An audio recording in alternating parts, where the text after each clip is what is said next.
Bana çok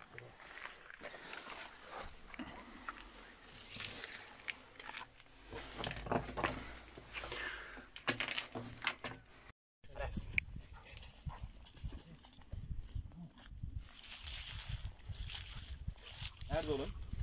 Göster. Tepki var buraya bunun. Tamam. Topunu verelim. Gel. İmdat hadi.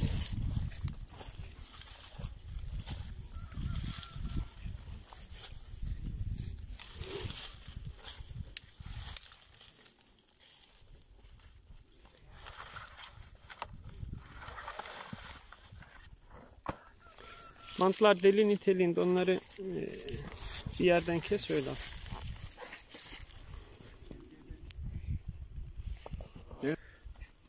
Devam.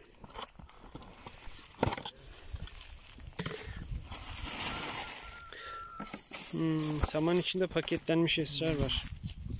Tamam, onu da bir keselim. Şu yerde kes, bıçak falan eline kaymasın. dökeyim komutanım. Önce şunu bir kes, sonra dökeriz. Ne olduğuna bir bakalım.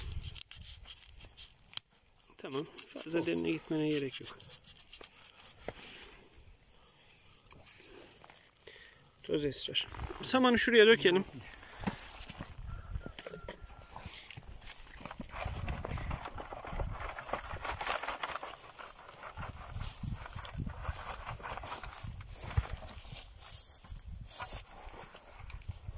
Dök o dökülür.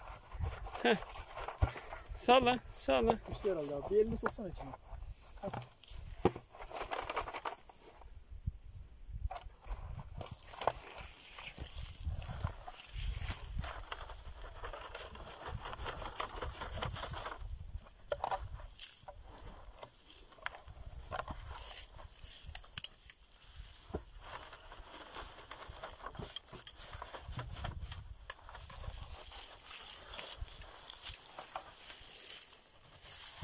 Bir tane kalmış o zaman.